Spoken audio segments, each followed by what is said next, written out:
Not a surface expert. Well, by my own admission, I'm not very good. I don't do it a lot because I get my hair off. I think that upbait's either come off or it's sunk. Yeah, probably from the weight of the hook. Oh, it's come off. Ain't going to catch nothing on that, am I? Can't we just put zigs out? Well, you can do what you want. You're the angler. Angler. Back to the drawing board, I think. Right, let's do an intro.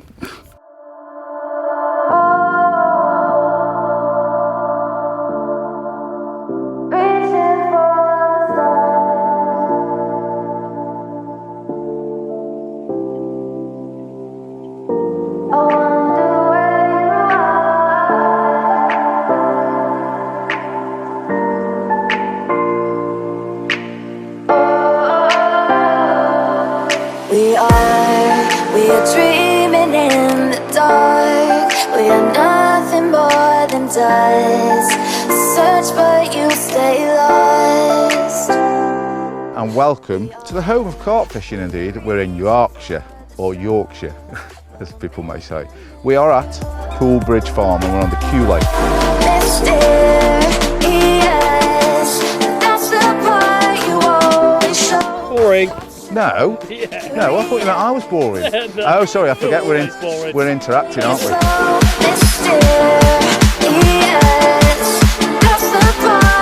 If you can call boilies in a bag sexual, 8mm switch in a bag is sexual. Take it slow.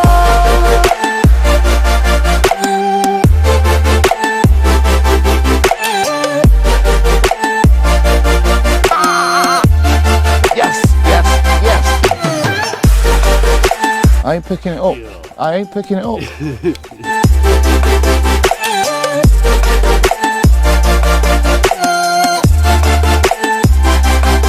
you have a brace shot? Why don't you go back? Why Why don't you go back to bed? Welcome to the Open Access Series number 2.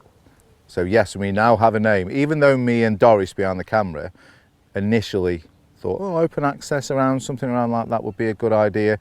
Mr. Monkman back in the office has claimed the title, the Open Access Series, or the DNA Open Access Series. So number 2, we are here in Yorkshire and we are at the Q Lake at Poolbridge Farm. And it's a venue I've been meaning to come for some time.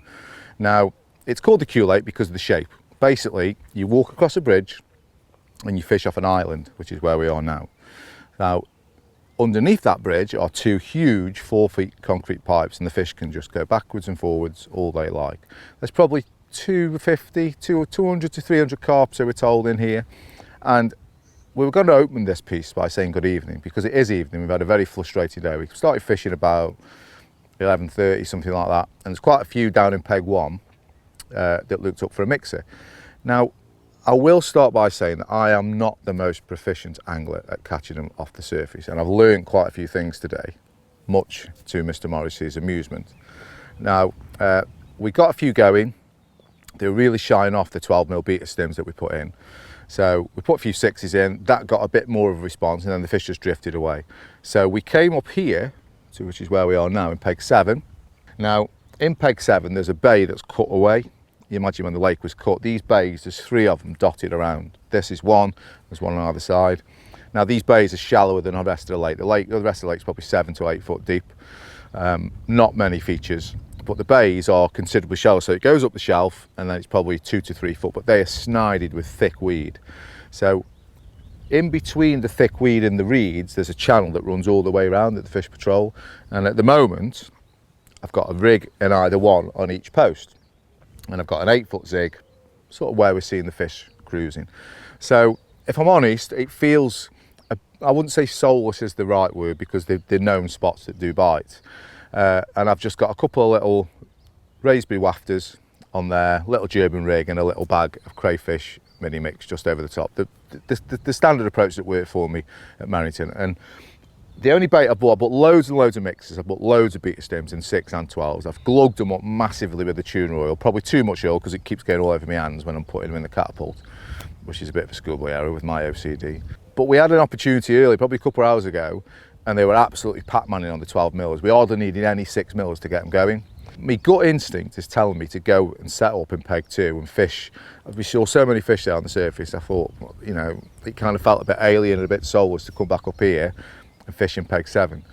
And that's just the sort of restless angler I am, I think. I always want to be somewhere else because, as Merrington proved, we just moved, we got a bite, then we moved again and got a bite. That's my sort of fishing. I'm not one, certainly in these warm conditions, to be sitting it out because these channels do fish. You know, they do a lot of fish, but it's almost, you know, I feel like I should be doing a bit more to get a bite because we've got loads of the lake to choose from. You know, there's hardly any angling pressure. The only pressure is an 11, 12 and 13, which is miles from us. And we haven't really had any comedy incidents yet, which is why he wants me to floater fish so much. I never know when to strike or when to leave it. Now, Jason does just leave it. They put it out, put it on the deck, and they just go, they let it go. But then the only time they would strike is if they're fishing sort of 10 yards out and they can see the fish coming up and Pac-Man, and then you can whack and you're in. My luck, the controller goes sailing past my shoulder and it ends up in the tree in a big bird's nest. So that's kind of my, and in the end, and another thing I do terribly wrong is I feed too many areas rather than feeding just one area. So letting the mixers drift down through one area. And that, I'm very guilty of that. So what that encourages me to do is continually recast at all the areas where the different fish are taking. So I've learned a few lessons today to try and feed one area, scale everything down, and it still hasn't worked.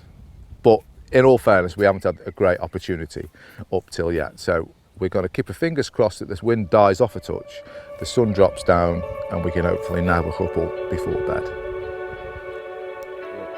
Rolling? Well, good morning, and we're a bit bushy-eyed, but we've got one very close in off the surface. We were told that they do like a mix, and the wind's still up, but there's a bit of slack water out here, just a couple of pegs down to my left, and I've spotted, oh, they're getting absolutely nuts out there. Oh! And I spotted some 6mm beta stems out, loads of oil, it's flattened the area off, and the fish are getting absolutely berserk. Oh God, I am absolutely cacking it because there's a tiny hook and there's loads of weed in the edge, and I want to get, I went to bed really dejected last night. Cover over the head, didn't want to speak to anybody. I was knackered after the day in the heat and my heart is racing. I've got a proper Morris moment going on here. If they know they've got the upper hand when you're absolutely papping it like this, then you want to get the first one in the net, then I'll be Mr. Chilled.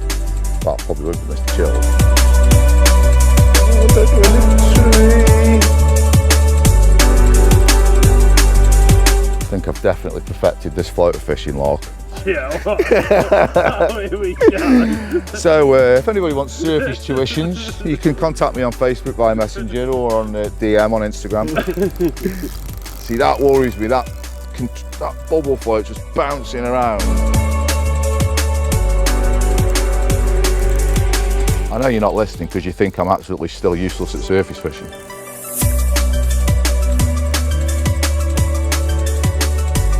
Oh, he's nailed. Get in that net. Oh yes! Surface tuition available at Iain Macmillan Angler on Facebook.com. Yes, yes, yes! Oh, I was trying to do that dance, that thing that they do like that. I can't do it. What's it called? How do you do it? The floss. Well, I'm not going to show you, am I? Is it like that? I can't get you all in, you're too gangly. Too gangly.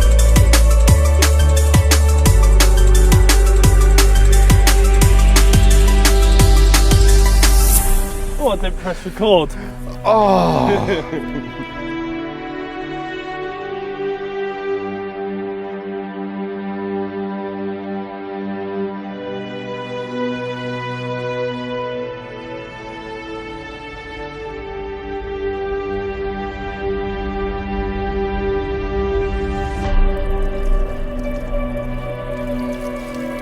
Okay? Yep. Oh, there we go. He is lovely to start the day off. After a very, very frustrating day yesterday, we get probably, I haven't weighed him, 18, 19 pound of dark, scaly Yorkshire mirror. And what a fight, proper give me the run around. But to get one off the top, and he was nailed, so it's kind of got over my phobia of the little hooks. And I think it's all about light levels, it seems. That was just a trimmed down SLK pop-up over, well, we were feeding 6mm beta stems to be fair, but they were Pac-Manning. And we must call him the mug, because if I can catch him off the surface, he must have had an hard life or he was very, very hungry.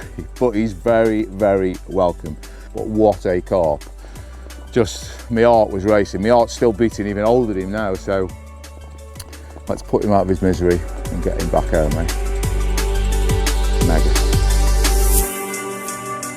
Oh, that'll be that small hook. Yeah. That was a big head behind.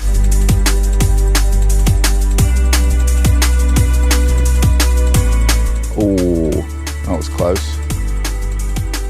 Right, we're getting him going in the next swim along, and then the receiver's gone. I've got him out the weed further across, but this is off the bottom. It's really tight to the reeds. So we're focusing all our attention on the floaters. That's solid, that is, Moz. Yeah, that's right. Just chill. Come on, it's not like you've never weed fished before. No, I know, but You panic too quickly. there's a bit more urgency when somebody's got a camera in your face. He's gone in there for a second. Oh, get the chest! Get the boat! I am proper impatient. We are 3 minutes into this fight, and already it's. Oh, put the rod down. Put the rod. Get the boat. Oh God! Get the waders. It's World War III. I am proper impatient when fish get weeded up. Oh yeah. Yeah, really badly. Yeah, you can't be. He's not kicking at all. It's alright. Mate, I want him either in or out. And I want to go float fishing again. Oh, for God's sake, I just want to do everything at once. Don't rip his head off. I'm not. I'm just kind of gently trying to tell him to come out. Yeah, as the rod's at full test curve. Just let him think he's got away with it and he might kick out. Right. Do you want me to talk you through it? Just listen. I'm going to put the rod down. That's 12 seconds now. I'm found nothing. I am proper impatient. Get the boat. Just do anything. Right, I'm putting the rod down, Moz.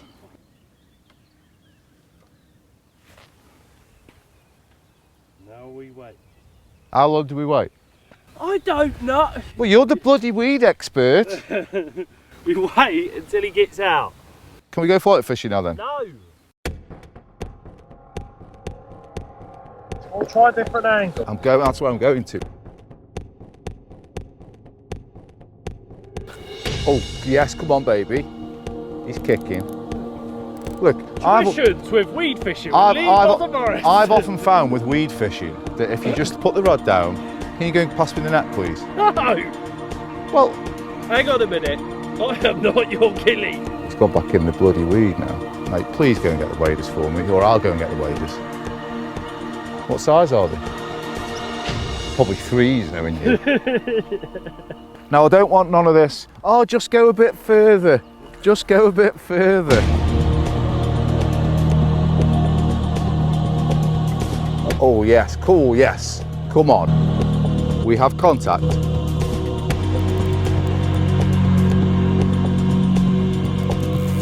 Oh, my life.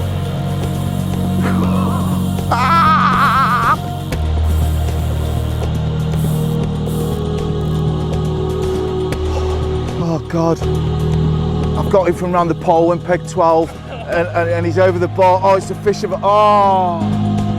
See, he's fully revived again now. He's had 15 minutes sat in the weed. Oh, he's found a bit more now. And that's quite a way out, that.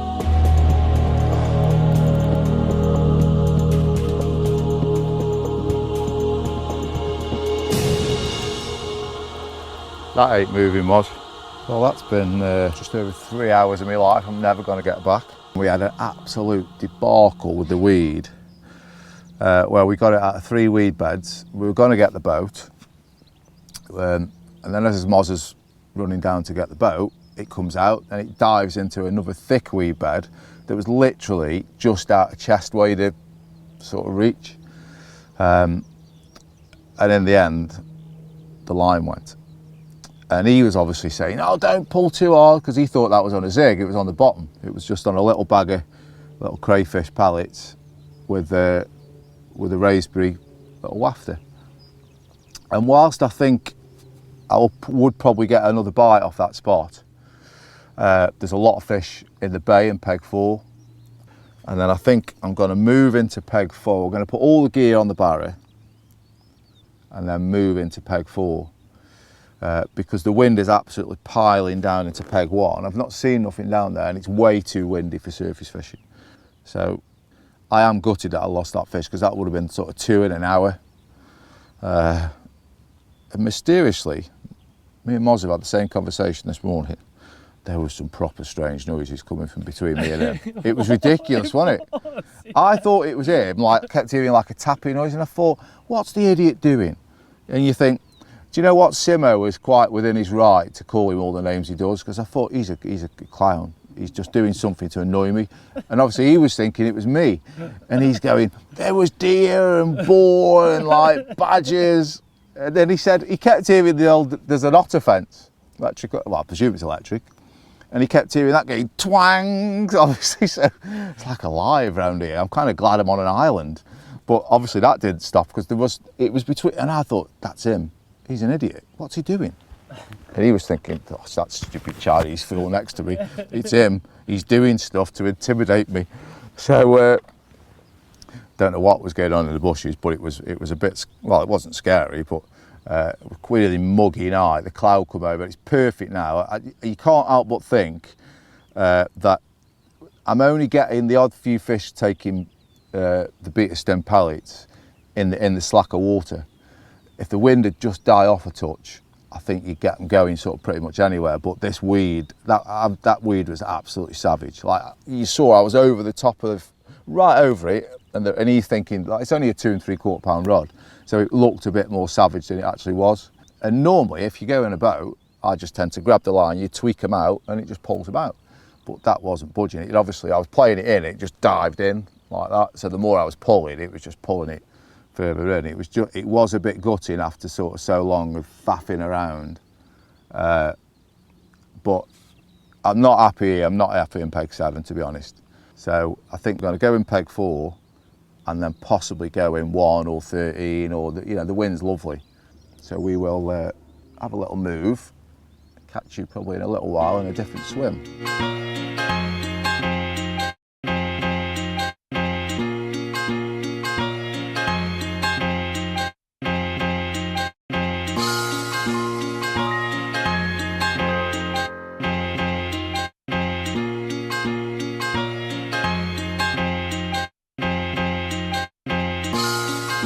Right, he wants me to do a bit about my rig, so I'm going to do a bit about my rig. Now please don't fall off your chair with excitement. But strangely, it's the same rig as we used at Merrington. The rig is a Z German or the wafter. We're not going to catch 10 in a day. Good if we could. I would. What? You wouldn't. You catch none because you're a div. I'd catch 9. None? No. Oh, shut up.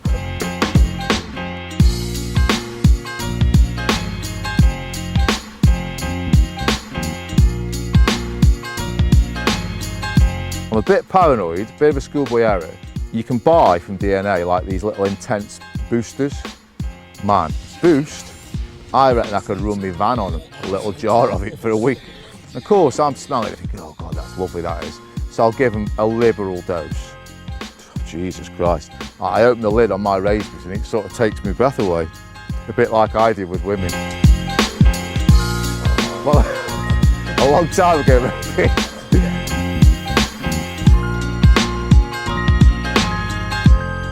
Oh.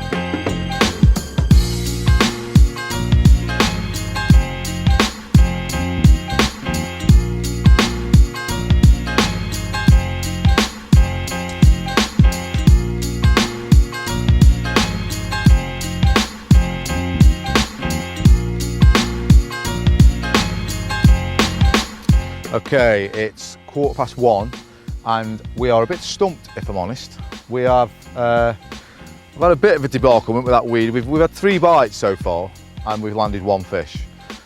which isn't great, but the weed was savage, and we dropped one off on the surface late last night. And we've checked the forecast, and this northerly wind doesn't seem to be subsiding at all.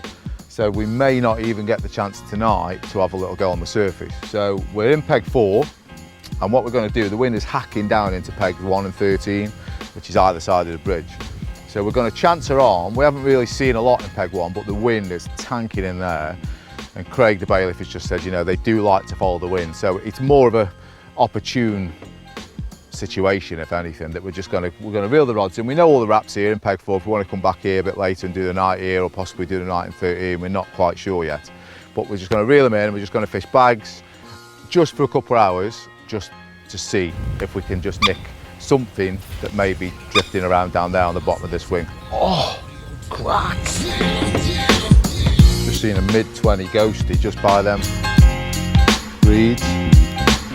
Just feels like there should be fish here.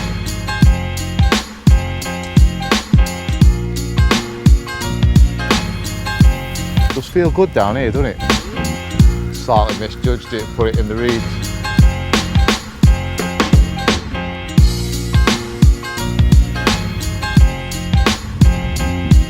Got decent enough drops on.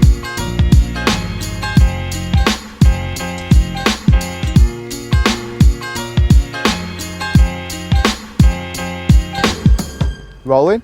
Yeah? Yeah? Oh no, I'll tell you when. Come on. Just calm down. Yeah. You ain't going to believe what we've just been doing. We've just been doing some little promo stuff with the 8mm switch, and I went, I'm just going to put some on that rock hard spot by the reeds, and the left hand rod's gone whack, and he's gone, record, I've got all the can record, and I'm going, turn my mic on, get it out of the weed, get the boat. But we got a bite. Do you reckon it's a ghosty? I was just going to say, I hope it is, because I see that really nice ghosty that was messing around there, but what a bite. I thought it'd gone through the reeds, and it was obviously heading out that way, and I thought, oh God, it's going too quick, I'll just put the back wind on and whack me knuckles with the bail arm. Oh mate, I'm buzzing now. It's very light coloured. I hope it is, because that was a good fish. Don't go near them reeds. There's a net here, Moz, please. What? Put the net there for me. No, I'm recording. You f***ing Oi! Do you always have this like gilly like that comes with you? No, when you go fishing, I'm that you normally on bust my about own. all the time. No, because I normally fish on my own, because people get bored of me being bossy. Yeah. Right, where's my net? Where's my net? Because the diva cameraman won't get it for me, it's going to go in the reeds. I was literally just about to put a handful of 8mm switch over the top of that. I'll tell you what, I bloody will be doing now. It's lovely to be helped. Look, I'm not here to help you. Just here to make you look pretty. You're like a hindrance. Come on now. Come on. Come to Tongo. Come on. You get it.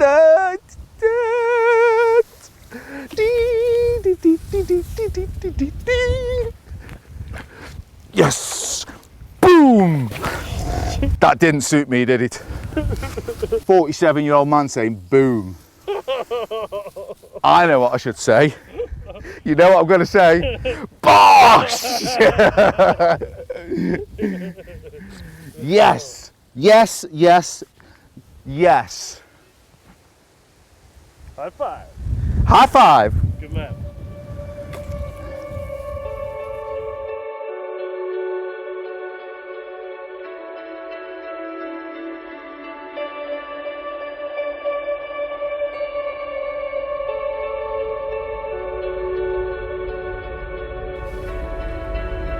Look at him. He's about 16, 17 pound, and he's still wanting to kick off on the bank. But what a scrap. That margin spot just down the edge, rock hard. I saw that mid-20 ghosty and I was convinced it was going to be that fish. But it just goes to show, doesn't it, that literally 15 minutes in the right spot. We didn't see anything other than that ghosty, but we needed him. After them couple of losses, he has just boosted morale right back up there. Yes! He's lovely, isn't he?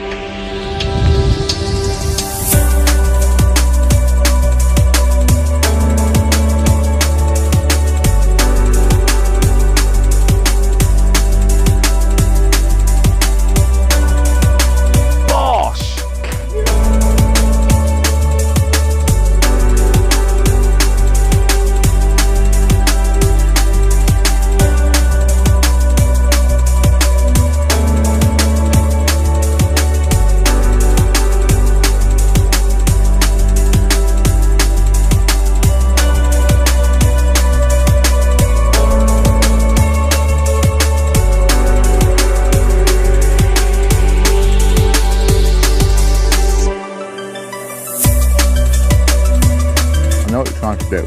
I'm like an easy target. You filming me eating some porridge or a tub of porridge leaf.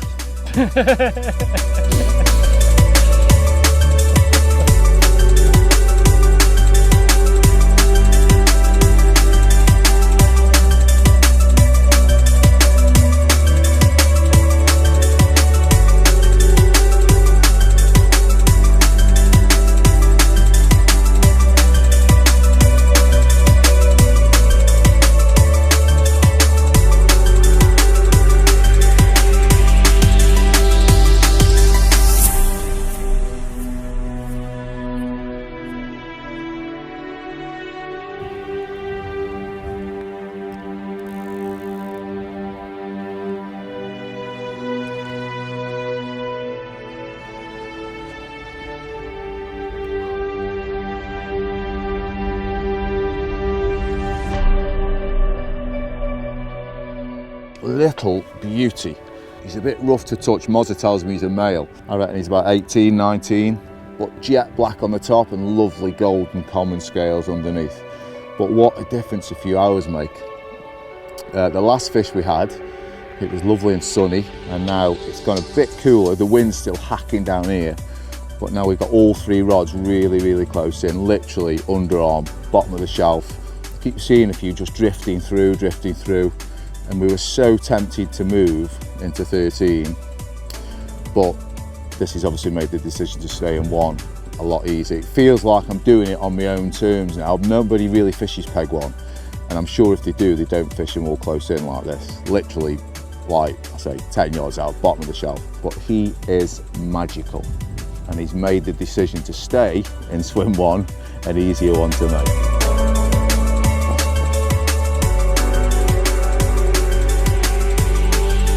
Lovely, isn't he?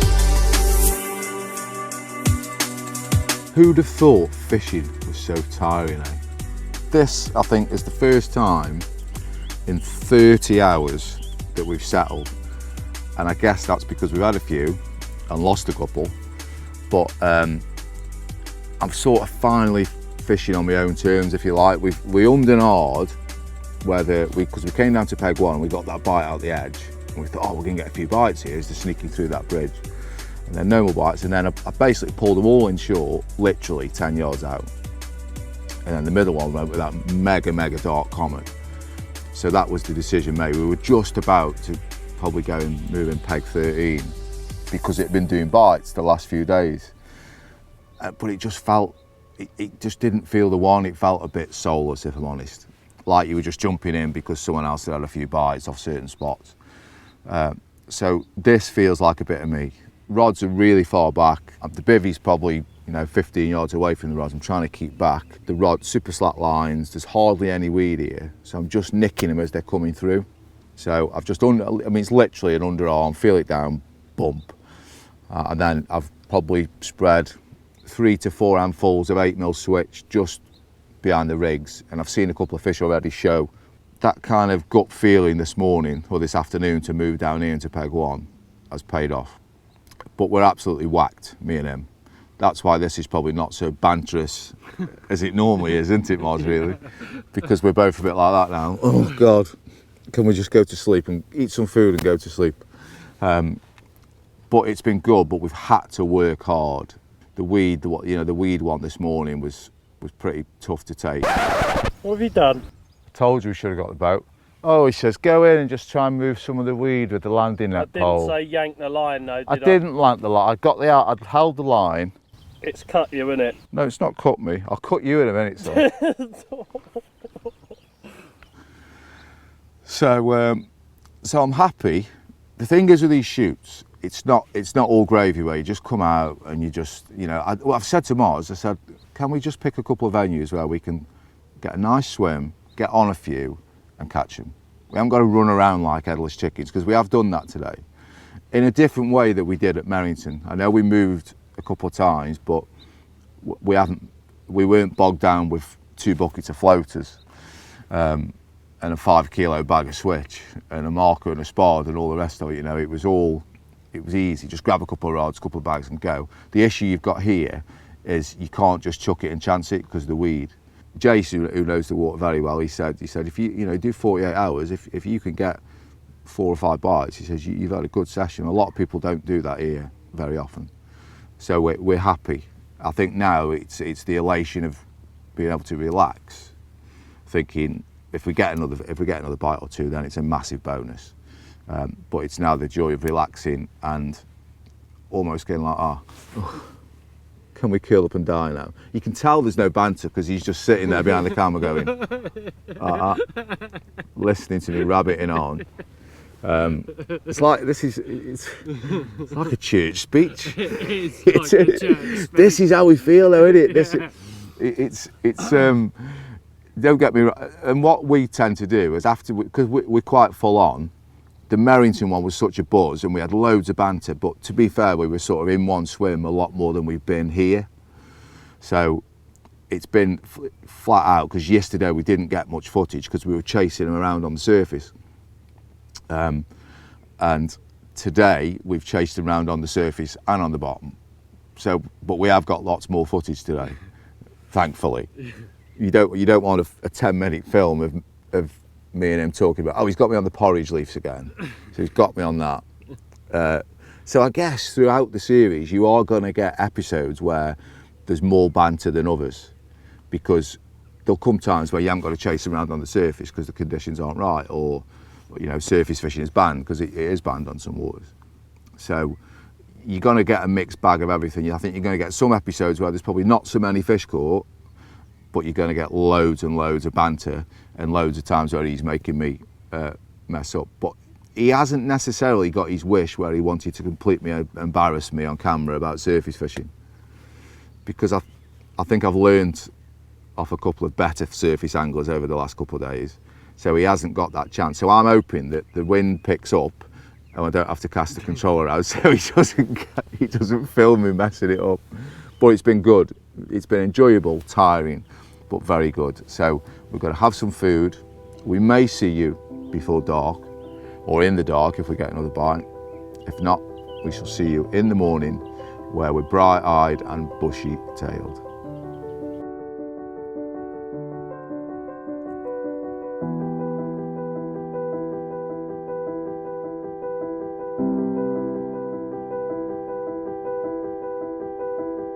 Right, it's utter carnage here. I was up and the left-hand rod just buckled round. Old sleepyhead, we're trying to get the mic on, and I've got another bite on the middle rod. So I'm trying to get this one in. This is a really nice little scaly one. So it's all going off. This was ready for the net just, and now it's not. And now I'm more focused on the other rod that's now gone slack.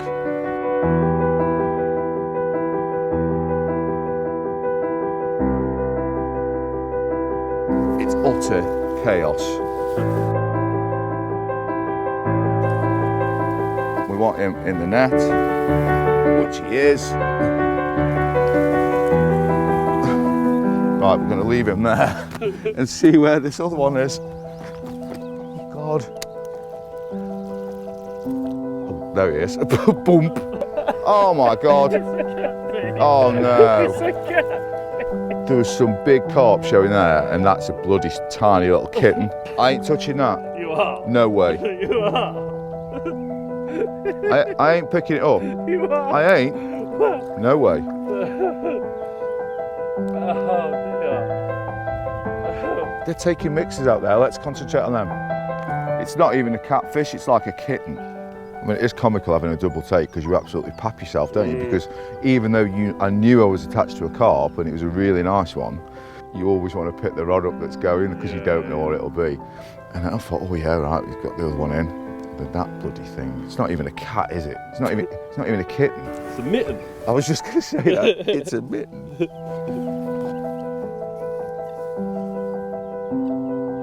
I mean, look at the net. It needs one of them nets that Steve Ringer uses. Like a mitten net. A mitten net.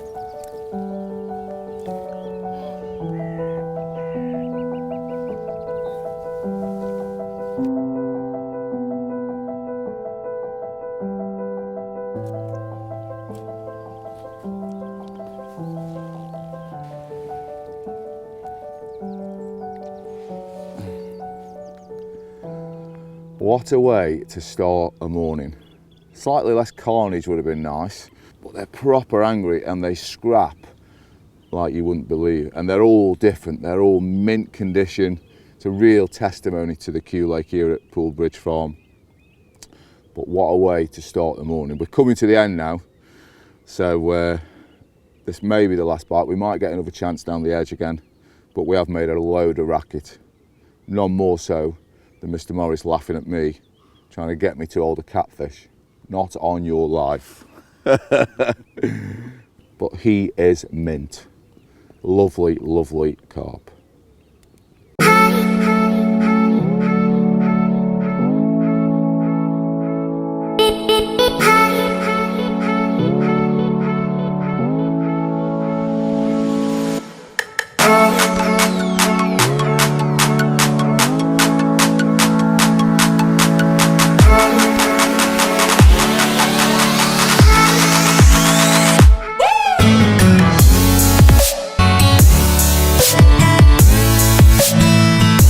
Coming to the end of the show now.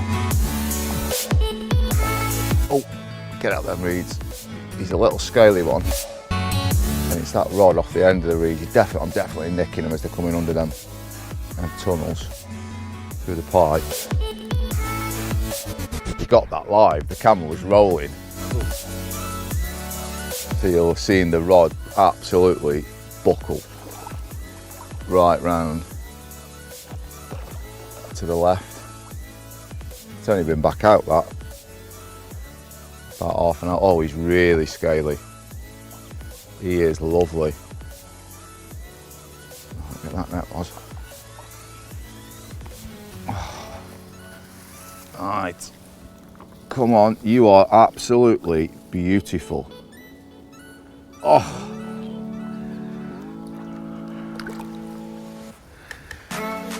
We like it in Yorkshire, don't we, Moz? We do.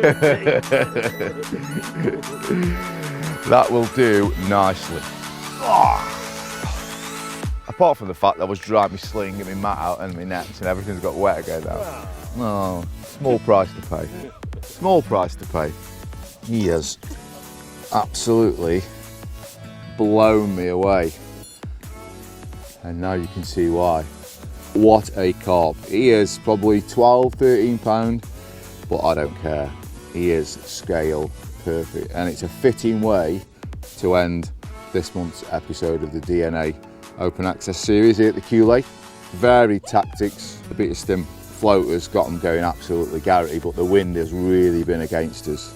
And at the minute, it looks like the best conditions for surface fishing, but we're getting bites off that shallow spot by the reeds to the left, so we're just pursuing with that. And I guess the standout star, if you like, is it's not so much the hook baits, because I had that on a little milky malt wafter, and I've caught on the Raisby wafters as well, but I've been trickling the 8mm switch over that spot, and I've sort of that's been doing the bites quicker, I think. Not loads, a couple of handfuls, just peppering the area, and the last fish I had that was excreting it out, so I know they were sort of eating it. But this is my sort of fishing. I'm much happier doing this and sort of doing it my own way. This peg one here at the Q Lake doesn't get fished that much apparently. And I guess if people do come in here, they all go over to the far margin. Well, all these bites have come less than a rod length from the bank.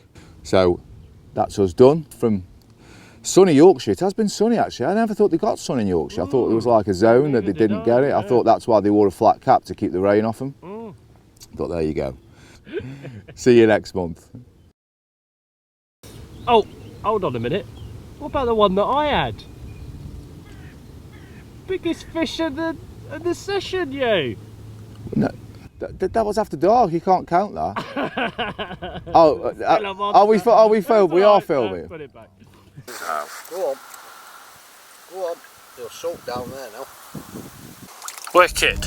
Nice.